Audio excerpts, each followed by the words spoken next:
L'opposition au régime de la rupture n'accompagnera pas le projet de révision initié par les députés de la mouvance au pouvoir. Pas de révision de la Constitution avant les élections générales de 2026. Tel est le mot d'ordre des partis politiques de l'opposition, MPL, NFN, GSR et les démocrates. Ces formations politiques de l'opposition ont pris cette décision à l'issue d'un conclave tenu ce lundi 29 janvier 2024 à Cotonou à l'initiative du parti Les Démocrates. Communiqué final. Le lundi 22 janvier 2024, le président de la République a reçu en audience les députés du groupe parlementaire Les Démocrates pour discuter de la mise en œuvre de la décision DCC 24-001 du 4 janvier 2024 relative à, premier point, au parrainage des candidats à l'élection présidentielle et, deuxième point, à l'harmonisation des dates de reprise de l'élection présidentielle en cas d'annulation entre la Constitution, article 49, dernier alinéa, et le Code électoral, article 142.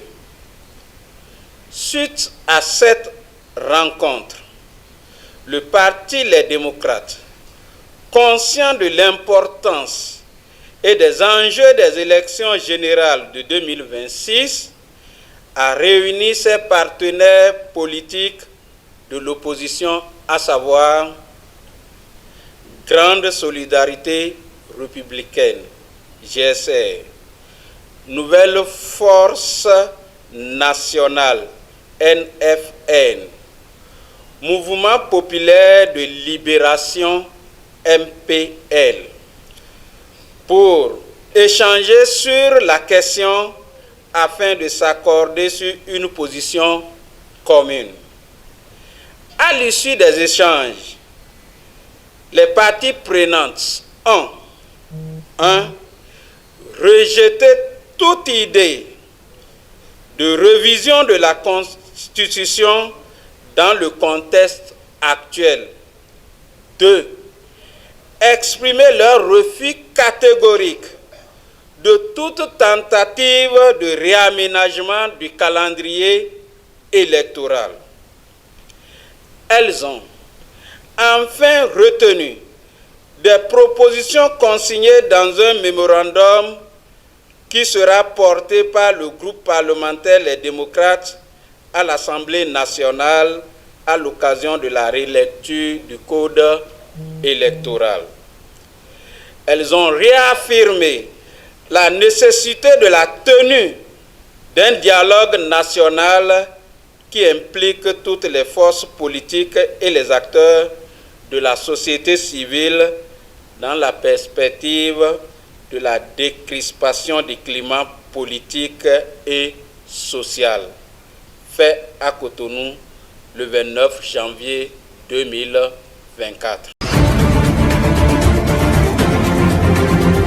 Plusieurs agents de la police républicaine ainsi que des fonctionnaires de la douane, de l'armée et des eaux, forêts et chasses sont mis à la retraite d'office.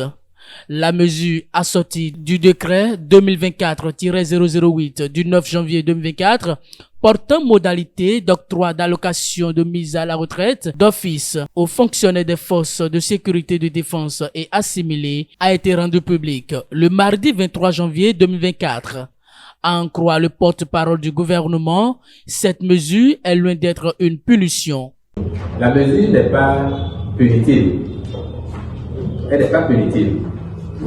Si vous regardez la liste et si vous connaissez un seul qui vous dit que lui, on l'a puni en faisant ça parce qu'il a une procédure disciplinaire, dites-lui d'aller porter plainte. Parce que tous ceux qui ont des procédures disciplinaires actuellement, aucun d'eux n'est sur la liste. Donc si c'était pour punir, ils auraient peut-être profité pour sortir tout cela en même temps. Vous voyez? Mais aucun d'eux n'est sur la liste parce qu'on leur laisse la chance à la présomption d'innocence.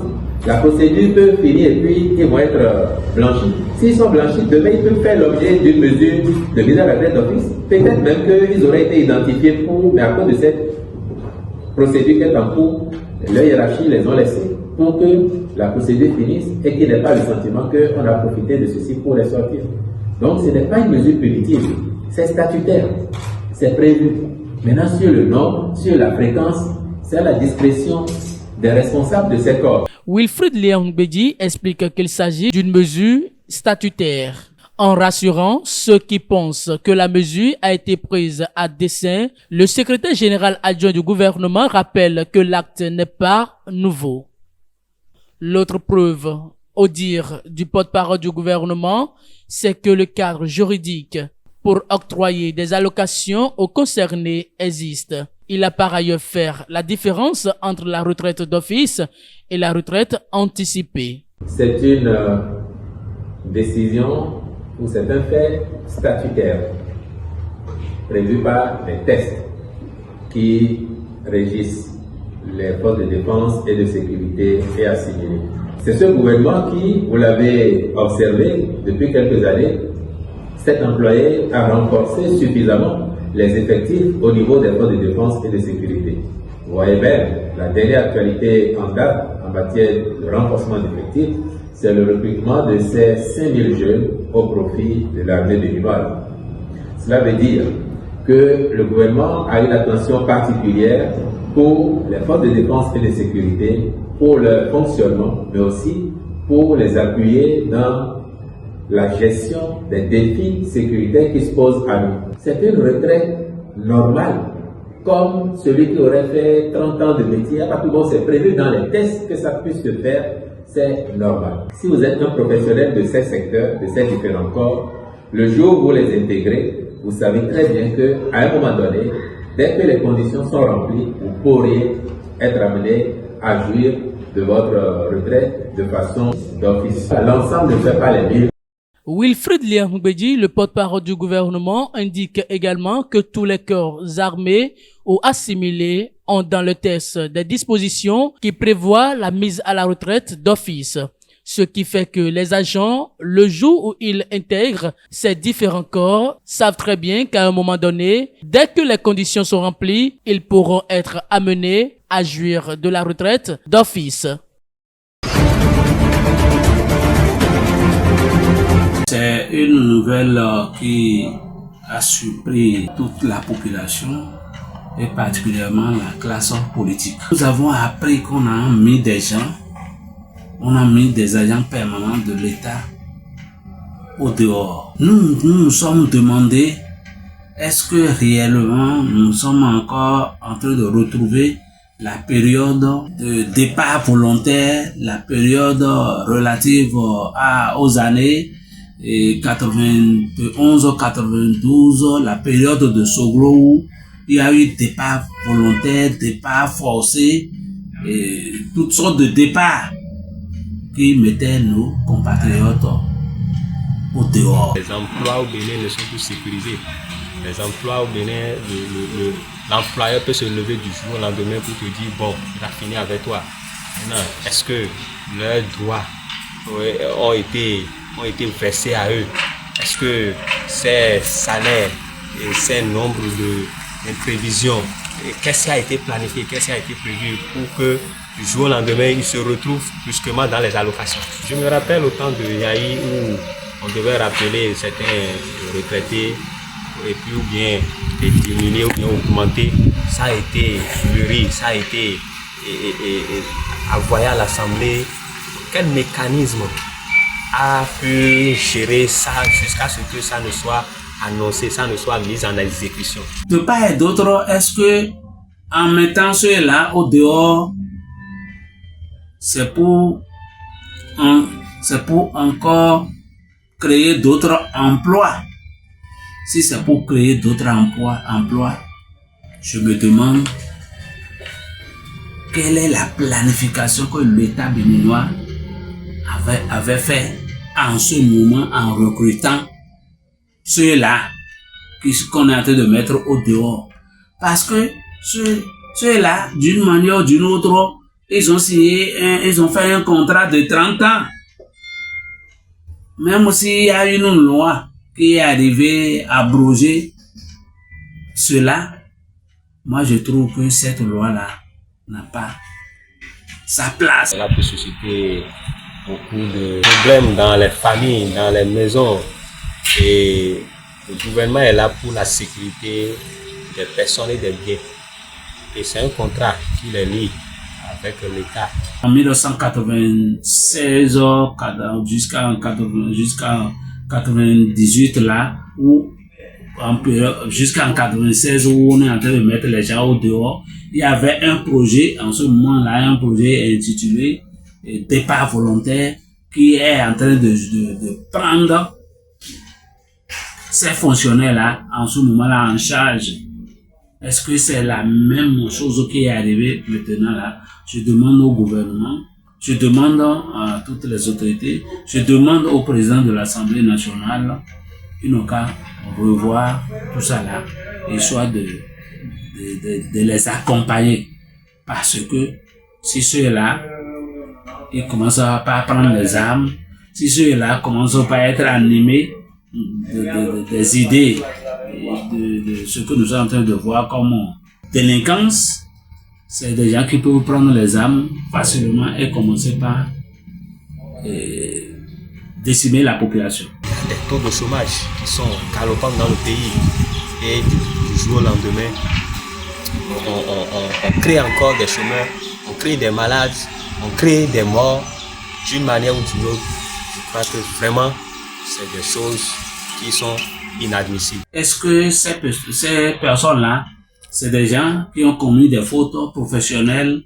Est-ce que c'est des gens dont leur tête ne plaise pas au directeur, au chef service? Je demande aux uns aux autres, je demande au chef de l'État de revoir ça là, parce que si on ne fait pas attention, les chefs services, les responsables, les directeurs qui ont choisi ces noms-là pour les envoyer à la retraite forcée, ces chefs services, ces responsables seront mal vus encore.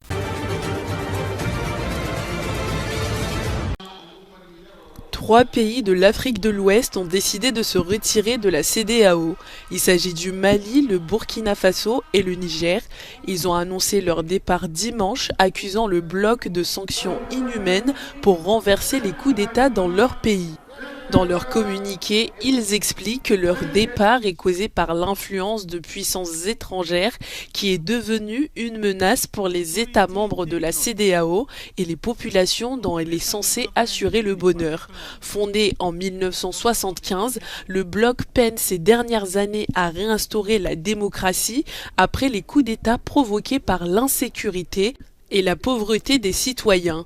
L'annonce de ces trois pays est le dernier rebondissement d'une série d'événements qui ont aggravé les tensions politiques en Afrique de l'Ouest.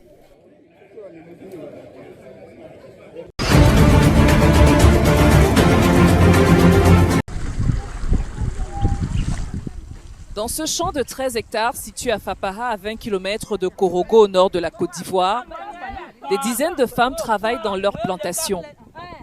Ici, on cultive des oignons, de la salade, des choux et des carottes. C'est le même scénario à Nakaha où des femmes du village s'occupent aussi de leurs parcelles. Si ce projet monté par le gouvernement vise à approvisionner les cantines scolaires, il aide aussi à améliorer la vie des villageois. Quand on récolte, il y a une partie qui est vendue et des fois, je gagne 40 000 francs CFA, voire plus. Cet argent aide mon foyer quand je suis en difficulté avec mon époux. Et grâce à cet argent, on prend en charge certaines dépenses, y compris la scolarité des enfants. Ce projet de cantine scolaire a donc permis de développer une économie locale dont les femmes sont bénéficiaires. Les femmes qui ont été identifiées, qui travaillent régulièrement dans ces groupements-là, leur vie a changé. Le fruit de leur production est divisé en trois grandes parties. Une partie réservée au fonctionnement de la cantine scolaire, une grande partie réservée à la vente, et justement le fruit de ces ventes-là permet à ces femmes-là de se prendre en charge. Ces fruits-là deviennent une économie personnelle pour ces femmes.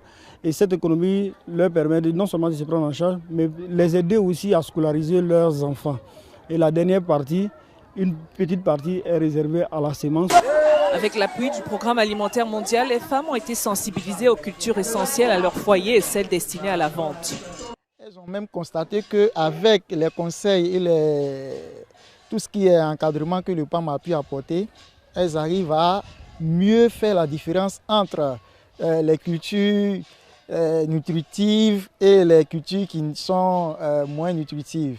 Et aussi, elles arrivent à se créer des activités, des AGR qui leur permettent vraiment de pouvoir subvenir aux besoins de leur ménage.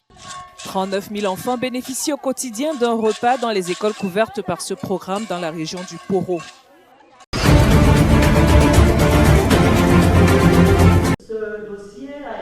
Au Gabon, la nomination de Marie-Madeleine Brandtsuo aux fonctions de présidente honoraire de la Cour constitutionnelle continue à indigner les Gabonais.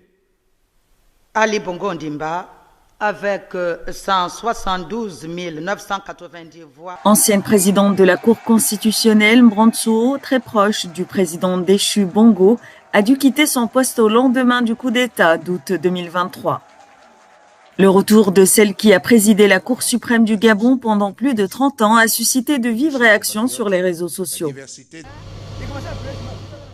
À la télévision nationale, le porte-parole de la présidence a défendu la nomination de la magistrate, approuvée il y a quelques jours par le général Brice Oligui Nguema, chef du coup d'État. Brandtsuo a été nommée pour la première fois présidente de la Cour constitutionnelle lors de sa création en 1991.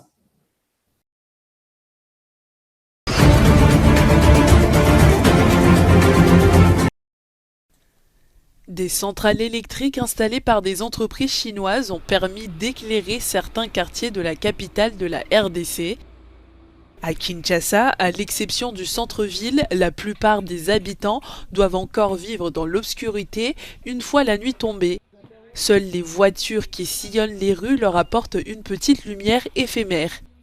La construction de la centrale hydroélectrique Zongo 2, dotée d'une capacité de 150 MW, devrait fournir un quart de l'électricité de Kinshasa. En tout cas, c'est tellement bon pour nous parce qu'on n'en avait pas, mais quand même on a installé pour nous, ça nous fait du bien. Avant, nous n'avions pas d'électricité. C'était difficile de vendre des produits comme l'eau, les jus de fruits, le vin et tout autre produit qu'on peut conserver dans le congélateur. Nous étions dans l'obscurité, mais maintenant nous avons de l'électricité. C'est passionnant et nous sommes très heureux et cette électricité nous fait beaucoup de bien.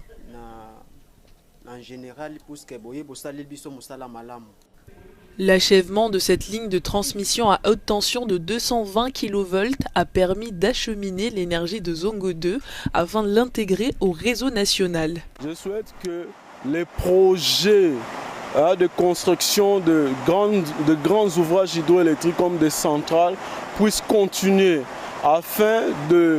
afin qu'une grande partie de la population de la RDC puisse bénéficier des services d'accès à l'électricité. Et ceci va tirer le pays au développement. Deuxième plus grand pays d'Afrique, la RDC est un territoire riche en ressources naturelles, mais le pays souffre malheureusement d'un manque d'infrastructures. Le pape François a déclaré dans une interview publiée ce lundi que les Africains constituaient un cas particulier dans l'opposition des évêques et de nombreux peuples du continent à l'homosexualité.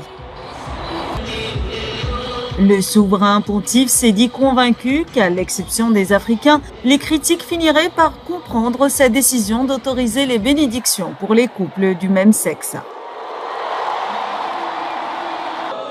Les bénédictions ont été autorisées le mois dernier, suscitant un large débat au sein de l'Église catholique, avec une résistance particulièrement forte de la part des évêques africains. Sur les 45 pays du continent, 31 ont des lois criminalisant l'homosexualité, selon Human Dignity Trust, l'organisation qui défend les droits des LGBTQ+.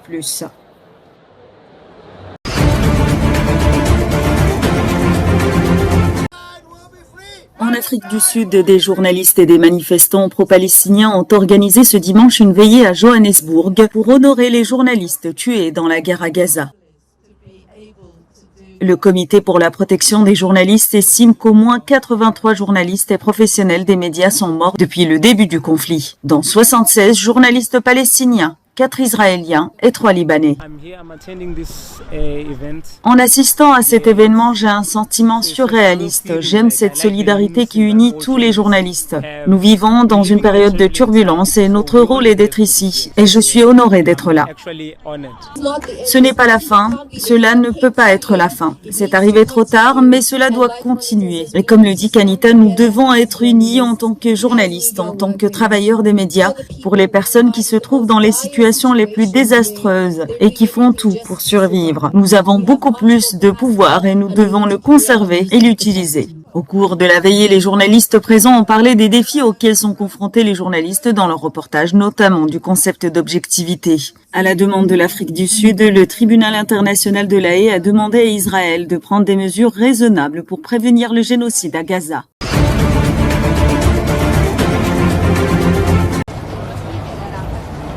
Le sommet Italie-Afrique s'est ouvert ce lundi à Rome.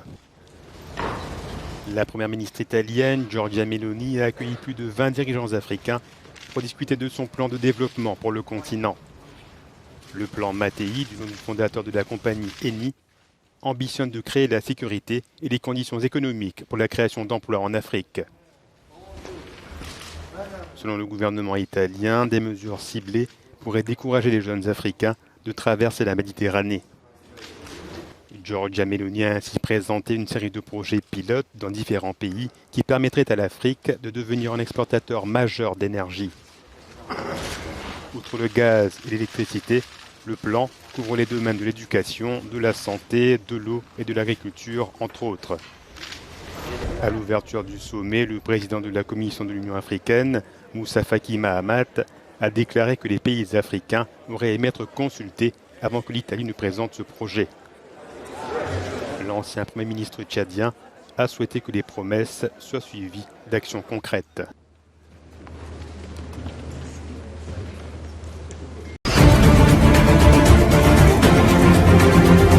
S'exprimant lors d'une conférence de presse aux côtés de son homologue saoudien, le ministre égyptien des Affaires étrangères Sameh Choukri a critiqué dimanche la décision de certains pays occidentaux de réduire le financement de l'Agence humanitaire des Nations Unies à Gaza. Selon Israël, 12 employés de l'UNRWA seraient impliqués dans l'attaque du Hamas le 7 octobre. Franchement, nous avons été surpris par les décisions prises hier concernant l'UNRWA et par les expressions utilisées à propos des allégations portées contre les employés de l'agence.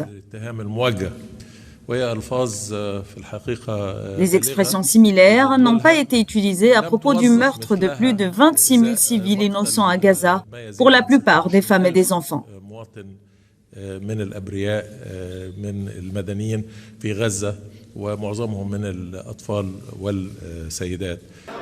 Le secrétaire général des Nations Unies a appelé dimanche les pays à reprendre le financement de l'UNRWA à Gaza. L'enclave est en proie à une grave crise humanitaire. Le ministre saoudien des Affaires étrangères, le prince Faisal Ben Farhan, a exhorté pour sa part Israël à respecter le droit international. Le rejet complet et la non-acceptation de la décision de justice par Israël est ce qui nous a conduit initialement à cette situation. Nous nous approchons les 30 000 morts à Gaza, la politique systématique de famine et de siège, une punition collective du peuple palestinien à Gaza. Toutes ces actions constituent des violations flagrantes du droit international humanitaire. La communauté internationale se trouve désormais confrontée à un choix. Le droit international a-t-il une valeur pour elle? Veulent-ils voir la paix? Si tel est le cas, il doit y avoir un effort international coordonné pour résoudre cette crise. L'UNRWA compte plus de 13 000 employés à Gaza, presque tous des Palestiniens, allant des enseignants des écoles gérées par l'agence, aux médecins, au personnel médical et aux travailleurs humanitaires.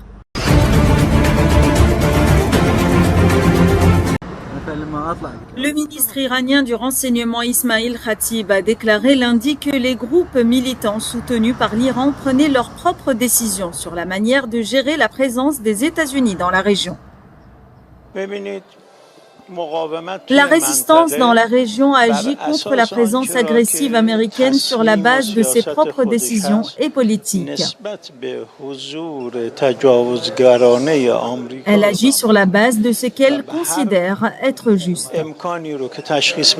Ces commentaires font suite à une frappe de drone nocturne qui a tué 3 soldats américains et blessé des dizaines d'autres dans le nord-est de la Jordanie, près de la frontière syrienne. Le président américain Joe Biden a déclaré dimanche que les États-Unis répondraient à cette attaque.